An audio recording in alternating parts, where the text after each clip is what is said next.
এই মা যে জাগ্রত, এই বেশ কিছু প্রমাণের সাক্ষী তো আপনারা, তো সেটা কয়েকটা একটু যদি শেয়ার করেন। চলতি কথা একটা কথা আছে, হুম, তেঁতুলতলা মা বুড়িমা যেমন দানি তেমন কিন্তু অভিমানী। একটা ব্যক্তিগত উদাহরণ আমি আপনাকে দিচ্ছি।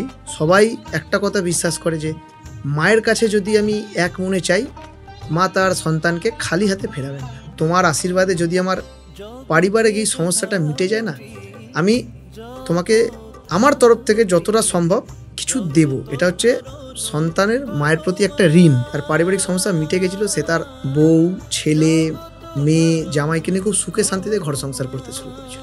মানুষের একটা খুব স্বভাব আছে জানেন তো, মানুষ দুঃখের দিনে যাকে পায় সুখের দিনে তাকে ভুলে যায়। এটা মানুষের খুব বিশেষ স্বভাবের মধ্যে পড়ে।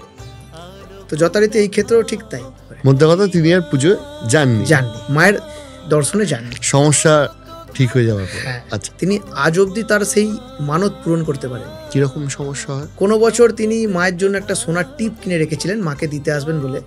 আসতে গিয়ে রাস্তায় রিক্সা পাংচার হয়, রিক্সা থেকে পড়ে শারীরিক কোনো ক্ষতি হলো। কোনো বছর তিনি থাকতেই পারলেন না। এমন সময় হলো যে তিনি মাকে কি দেবেন সেটা কিনে উঠতে পারলেন না, নিয়ে উঠতে পারলেন না। এই করে করে আজকে 2025, 233 বছর, সে আজও তার মানত পূর্ণ করতে পারেনি।